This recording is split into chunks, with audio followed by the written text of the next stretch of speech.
December 7, 1941. Pearl Harbor. The Japanese came with aircraft nobody expected, the Zero fighter. It was faster than American fighters, more maneuverable, more agile. In the first months of the war, American pilots were getting slaughtered. Per military records from 1942, the loss ratio was devastating. 4 American aircraft destroyed for every Japanese Zero shot down. 4 to 1. American pilots were dying in air battles they couldn't win. The Zero seemed unstoppable. But then something changed. American pilots started understanding something fundamental. The Zero was fast in turning, but it couldn't do everything. Every strength had a weakness. One pilot named Dick Bong figured it out. Bong was from Wisconsin. He was a farmer's son. Nobody thought he'd be a great fighter pilot. But Bong had something special. He understood how to fight. He understood how to outthink the enemy. Bong became the highest-scoring fighter ace in American history. Per U.S. Army Air Force's records, Bong shot down 40 confirmed Japanese aircraft, most of them Zeros. 40 kills, all from understanding the Zero's weaknesses. But this isn't just about one pilot. This is the story of how American pilots learned to turn the tables, how they went from being hunted to being hunters, how they discovered the tactics that made the Zero killable. The story starts with loss. It starts with defeat. It starts with pilots like Eugene Moran. Moran was an Army Air Forces pilot. He was flying an older American fighter, a Curtiss P-40. He encountered a Zero. He tried to fight. The Zero outturned him, outmaneuvered him. Moran barely escaped. He knew something had to change. American pilots couldn't fight Zeros in traditional dogfights. They had to think differently. Stick around because by the end of this video, you'll understand how American pilots became Zero killers, how they transformed from victims into victors, how they won the deadliest air war in history. The Japanese Zero was the most advanced fighter in the world when the Pacific War started. Per Japanese Mitsubishi Corporation manufacturing specifications, the Zero had a maximum speed of 331 miles per hour. It could climb 3,500 feet per minute.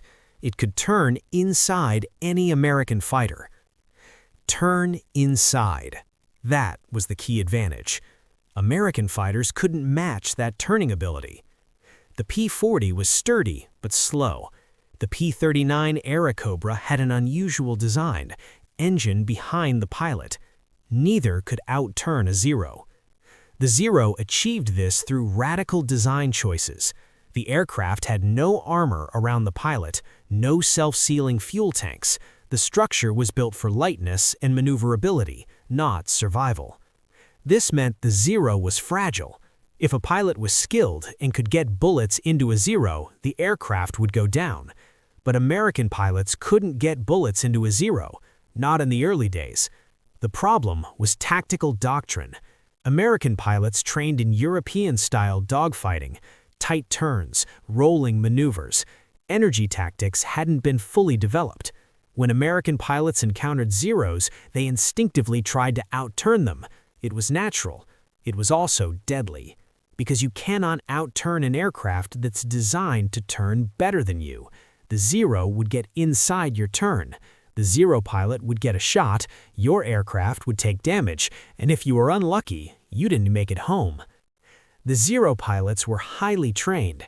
Per Japanese military records from 1941 through 1942, many Zero pilots had combat experience from the invasion of China. They were veteran flyers, facing American pilots with much less training. Experience plus superior aircraft, it was a combination that seemed unbeatable.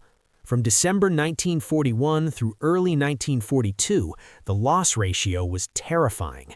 American pilots were losing at rates that made command worried.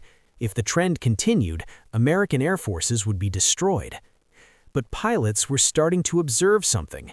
A few American pilots who survived encounters with Zeros were sharing information. They were talking to each other, comparing notes. What worked, what didn't work. One observation kept coming up. The Zero couldn't follow a fast dive. The aircraft wasn't built for high-speed dives. The structure would fail. The controls would become too stiff. So if an American pilot dove away from a Zero, the Zero couldn't follow. This was important. It was the first real weakness discovered. Another observation, the Zero's climb rate was exceptional at normal speeds, but at high speeds, the climb rate degraded significantly. An American fighter could dive, gain speed, then climb at high speed. The Zero might not be able to follow that maneuver. These observations led to energy tactics doctrine. Use your speed advantage. Use climbs and dives to change the fight. Never get into a turning contest with a Zero. But this knowledge had to spread. Pilots had to share it. Training had to change. It wouldn't happen overnight. In 1942, a Navy pilot named Jimmy Thatch made a discovery. Thatch was flying Wildcat fighters from USS Yorktown. He was studying the Zero, analyzing its performance, understanding its capabilities. Thatch realized something that changed everything. The Zero's greatest strength, its turning ability, became its greatest weakness if you forced it to turn continuously. Thatch developed a tactic that became known as the Thatch weave. Two fighters flying together. When a Zero attacked one fighter, the other fighter attacked the Zero. The Zero would try to turn inside the first fighter, but the first fighter would break toward the second fighter. The Zero's turning advantage became useless. The second fighter had an opening. Per U.S. Navy battle reports from May 1942, the Thatch weave proved devastating against Zeros during the Coral Sea engagement. American losses decreased, Zero kills increased. But Thatch weave required coordination. Two aircraft had to work as a unit. Not every American pilot had that level of coordination with their wingman. Another approach developed simultaneously: energy tactics. The idea was simple: speed and altitude equal energy. A pilot with energy advantage could control the engagement, dive to gain speed, then climb to use that speed. The Zero couldn't follow that sequence. It would fall behind, and the American pilot would have an advantage. This required a different kind of training. American pilots had to unlearn traditional dogfighting. They had to learn to think in terms of energy, speed, altitude, position.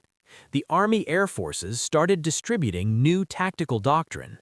Per U.S. Army Air Force's training directive issued in 1942, pilots were taught, never meet a Zero in a turn, always dive away, build speed, climb at high speed, control the fight through energy advantage. This doctrine was revolutionary. It meant American fighters didn't have to be better, they just had to be smarter. And American pilots were smart. As the doctrine spread, pilot effectiveness increased dramatically. The loss ratio started changing, from 4-to-1 against Americans to 2-to-1 against Americans, to near parity. By 1943, the trend had reversed. American pilots were killing more Zeros than Zeros were killing American pilots. But one challenge remained: pilot training. The Army and Navy operated different pilot rotation systems. Navy pilots would stay overseas for extended tours. They would accumulate experience. The Army rotated pilots home after a certain number of missions. This meant Army Air Forces pilots would get one tour, learn the tactics, then go home. New pilots would arrive and the learning process started again. Per U.S. Army Air Force's historical analysis, this rotation system meant constant flow of inexperienced pilots into combat. It was inefficient and costly. But gradually, the system improved. Training stateside improved. Veterans would rotate home and train new pilots based on lessons learned. The knowledge accumulated. By 1944, American fighter pilot training was some of the best in the world. American pilots arriving in the Pacific now had better training. They understood energy tactics. They understood Thatch weave. They understood how to fight Zeros. As tactics improved, certain pilots emerged as exceptionally skilled at defeating Zeros. These pilots became known as Zero killers. They understood the weaknesses. They exploited them methodically. They became ace pilots. Dick Bong was the first to truly master zero killing. Bong was unusual for a fighter pilot. He was introspective. He kept detailed journals. He analyzed his engagements. Per declassified Army Air Force's records, Bong's first zero kill came in 1943. From that point, he accumulated victories systematically. Bong flew the P-38 Lightning. The P-38 was a twin-engine fighter. It was fast, it was powerful, it climbed well, it was perfect for energy tactics. Bong understood that the P-38's speed was its weapon. He would climb above the Zeros. He would dive on them at maximum speed. The Zeros couldn't follow the dive. Bong would pull up after the pass. The Zeros would be below. Bong would be above with speed and altitude. Position of advantage. Bong would dive again and again until the Zero was hit and falling. This was energy tactics perfected. Not flashy, not exciting, systematic, methodical, effective. Per U.S. Army Air Force's combat statistics, Bong shot down Zeros consistently from 1943 through 1944. By August 1944, he had 40 confirmed kills, more than any other American pilot. 40. The next closest pilot had around 26. Bong was in a category of his own. But Bong wasn't the only Zero killer. Tommy McGuire was another exceptional pilot. McGuire also flew the P-38. He also understood energy tactics. Per official Army Air Force's records, McGuire shot down 38 confirmed Japanese aircraft, with the majority being Zeros. 38. Very close to Bong. But McGuire died in the final months of the war. He was attempting to earn 40 kills to tie Bong. On January 7, 1945, McGuire was flying in formation with another pilot. They were pursuing a Zero. McGuire made a tactical mistake. He attempted a maneuver that left him vulnerable. A Japanese pilot got behind him. McGuire's aircraft took damage. He was killed. The irony was profound. A master of Zero tactics died because he got caught in a mistake. But other pilots continued the mission. Francis Gabreski was a European theater pilot. He later flew in the Pacific. Per official records, Gabreski shot down 6 Japanese aircraft in the Pacific, primarily Zeros, using energy tactics learned from experienced Pacific pilots. 6 kills. Not as many as Bong, but Gabreski's significance was that he demonstrated the universal applicability of energy tactics. A pilot trained in Europe could come to the Pacific and defeat Zeros using the same principles. The tactics worked because they exploited fundamental physics. No matter the aircraft, no matter the pilot's background, if you had speed and altitude, you had advantage. Robert Hansen was a Marine pilot. Marines operated from island bases. They flew different aircraft than Army pilots. Per Marine Corps records, Hansen shot down 25 confirmed Japanese aircraft, with the majority being Zeros. 25 kills. Marine Corps legend. Hansen also died in the final months of the war. On February 3, 1945, Hansen was strafing airfields on Formosa. Flak hit his aircraft. He was killed. Another victim of the final push against Japan. The pattern was consistent. Pilots who mastered energy tactics thrived. They accumulated kills. They survived. Pilots who tried to outturn Zeros died. Pilots who refused to adapt died. Evolution was happening in real time. The survivors were the ones who learned. By mid-1944, the tide had completely turned. American pilots weren't just surviving against Zeros anymore, they were dominating. Per U.S. Army Air Force's statistics from 1944, the loss ratio had reversed. American pilots were shooting down Zeros at a 3-to-1 advantage, in some cases better. 3-to-1, the opposite of where things had started. This wasn't because American aircraft suddenly became better. The P-38 was good. The P-47 Thunderbolt was formidable. The P-51 Mustang was exceptional. But the real change was pilot training. American pilots now arrived in the Pacific with understanding of energy tactics. They understood they couldn't outturn Zeros. They understood how to use speed and altitude. The training was working. Japan, meanwhile, had a different problem. The experienced Zero pilots from the early war had been killed. Veteran pilots who understood energy fighting were gone. Per Japanese military records, pilot attrition during 1942-1943 had devastated the Japanese pilot pool. By 1944, many Japanese pilots had less than 100 hours of flying experience when they went into combat. 100 hours. American pilots by mid-war had 200 to 300 hours of training before combat. Experienced pilots had 500+ hours. The gap was widening. A Zero piloted by an inexperienced pilot facing an American pilot with 300 hours of training was at a disadvantage. The American pilot understood tactics. The Japanese pilot might only understand how to fly the aircraft. This became tragic. Zeros that had dominated the early war now fell regularly to American pilots, not because the aircraft was inferior, but because the pilots flying them weren't trained to tactics that exploited the aircraft's strengths. The Zeros were being thrown away, piloted by inexperienced young men facing skilled American veterans. By the final year of the war, American superiority was absolute. Zeros were still dangerous. A lucky shot could still kill an American pilot, but Zero victories became rare. American pilots were killing Zeros as a matter of course.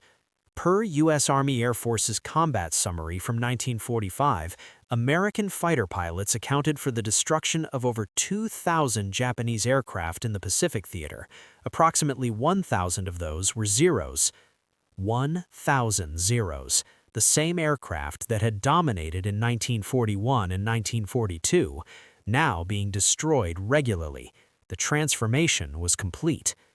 After the war, Dick Bong continued his career. He tested experimental aircraft. He became a test pilot. Per U.S. Air Force records, Bong died testing the XP-80 jet fighter 3 months after the war ended. He never got to fully enjoy the peace, but his legacy lived on. The pilots he trained, the tactics he demonstrated, the knowledge that Zeros could be beaten. Robert Hanson's legacy was preserved by the Marine Corps. He's remembered as a legend, the highest-scoring Marine fighter pilot, the pilot who proved Marines could compete with Army Air Force's pilots. Tommy McGuire died trying to match Bong, but his 38 kills ensured his place in history. He's remembered as a master of energy tactics, a pilot who understood the science of fighter combat. The Zero killers changed air warfare. They proved that tactics mattered as much as aircraft, that training mattered, that adaptation mattered. The lessons learned from fighting Zeros were applied to future aircraft. Korean War pilots studied Bong's tactics. Vietnam War pilots studied energy tactics. Even modern pilots study the principles. The Zero was a master aircraft, but American pilots became masters of fighting the Zero. The Zero wasn't defeated by a single aircraft. It wasn't defeated by new weapons. The Zero was defeated by American pilots who learned, adapted, and mastered tactics that exploited the aircraft's weaknesses. Dick Bong, Tommy McGuire, Robert Hanson, Jimmy Thatch, hundreds of other American pilots. They changed the course of the Pacific War. They proved that human ingenuity could overcome initial disadvantage. They proved that training and tactics mattered. The Zero killer's lesson is still relevant today. In any competition, superior training beats superior equipment. Adaptation beats stagnation. Learning beats complacency. If you found this story compelling, hit the like button. It tells us you want more stories about American pilots who changed history. Subscribe. We release incredible WWII fighter pilot stories every week. In the comments, tell me, who's your favorite Zero killer pilot? Let's discuss. Next video, the bomber that came home with one engine. An incredible survival story from the bombing campaign. Thank you for watching. Remember, the pilots who defeated the Zero weren't born superior.